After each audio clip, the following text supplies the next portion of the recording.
Lean back. All right. There we go. Welcome to I'm our leaning one way. Yeah.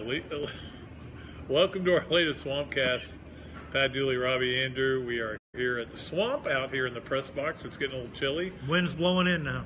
Beautiful night for football, though, and it was beautiful day/night. Day/night, and I'm surprised at the crowd. I know they announced at 84, probably closer to 70, but I didn't think 70,000 people would show up here. No, and they were energized, Pat, and I think the players fed off of that. And I think they were hoping for the Swamp atmosphere. The players were all week, and they got it. Yeah, they got not the Swamp, but a version of the Swamp. Yeah. And it was certainly loud enough, and the people enjoyed it.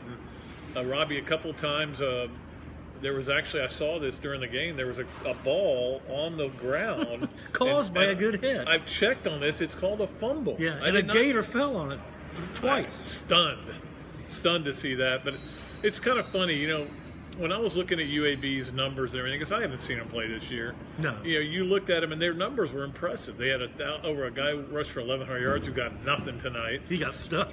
Their quarterback had good numbers. He'd run for a bunch of touchdowns. But then you looked at who they played, and it was always Rice and UTEP and teams well, like you're not that. Physically challenged like you are against an SEC team. So if you go back to when we did our pregame Swampcast, we were talking about how that was one thing that even though Florida was down to 51, 52 players because they got Colin Johnson back, still those 52 were probably better than anybody UAB had. Yeah. And you didn't know, though, if this team would come and bring it. And they did bring it. And they did came bring to it. play. There's no doubt. The defense, take away the one long pass, UAB did nothing on offense. No. That was like an old Florida defensive performance. So I think they had 180 for the game and 74. 177, I think 74 on that one play. Yeah. So that just tells you how Florida played, and very impressive. Now it's going to be easy to go, oh, it was UAB, big deal. Well, so what? Let them go. At least they went and enjoyed themselves for a change. Exactly. After all they've been through, they had a little bit of fun.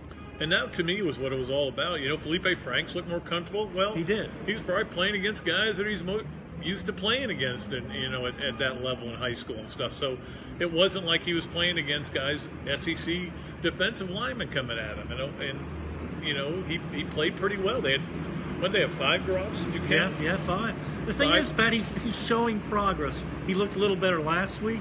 He looked better this week. So he's a young guy who hadn't played all along. Yep, exactly. And he's getting better. And I thought the running backs ran really hard. Now, again, it's easy to say. Against UAB. It was against UAB, but they ran hard, and you give them credit for that. So I thought they were very impressive, all 3 of the running backs tonight. And explosive, the Lemons kid, man. Yep. And again, I think that see, like in the Florida plan with McElwain was to have a bunch of backs, and they'd wear you out, and they'd all be fairly fresh in the fourth quarter. And you do play action, and you're all over the, So even though it may not have been a great plan, you saw kind of tonight when you're playing an inferior team how it all works out. We also saw nearly real history in the making. We did see some history in Eddie Piñeiro, and I say Piñeiro, 2 50-yarders and 5 field goals. I thought he was going to get a shot there at the end at Bobby Raymond's record. Yeah. Which I didn't think will ever be broken, but it had a chance. So, and you know, Johnny Townsend told them they could stuff their Ray Guy award up there, you know what? And he got a personal foul penalty, too. That's pretty good for him. Take it out on them. Yeah. So, you know, like, here's the thing. Florida won special teams, which they haven't done in a long time. Mainly because of Piñeiro, though. Yes. Piñato or whatever. Whatever. But it wasn't like they were great on special teams, but they weren't bad. No. You know, it wasn't a glaring weakness today. It wasn't. And they didn't turn the ball over, and they got turnovers. I mean, it's the way you win football games. It is. That's the bottom line. Anybody got any questions? Throw them at us real quick because we're going to get out of here. We're kind of tired. We're not used to these late games, 4 o'clock games. I know. We're back to noon tomorrow. Next week. And we did talk to a lot of the players after the game about FSU. And look, they know that they can. You can't salvage this season. It's impossible. No. But you can make it feel a little bit better if you win that game. And I'm sure for FSU, they're thinking we got to win this game to get to a bowl. Yeah. And the new coach, Pat, whoever he's going to be, if he looks at like tonight, he sees I've got guys that are going to work hard for me and play hard. And despite all that's going wrong, they have stayed in the game. Their heads are in the game still. There are a lot of people who could have quit. Oh, yeah. And I give them a lot of credit for playing as hard as they have. Because it's been a miserable situation. And there was a little quit at Missouri, Robbie. We were there. But that was the week after the MAC thing. That you expect almost. You kind of understood. But since then, though. Fight back against South Carolina and then win this game. Look, we're not trying to laud this team as anything special. They certainly are not a great team by any means. But you look at the circumstances behind their season, and you kind of feel bad for them. Yeah, it's like David Bryan was saying, it was a Titanic, and they've been patching it up.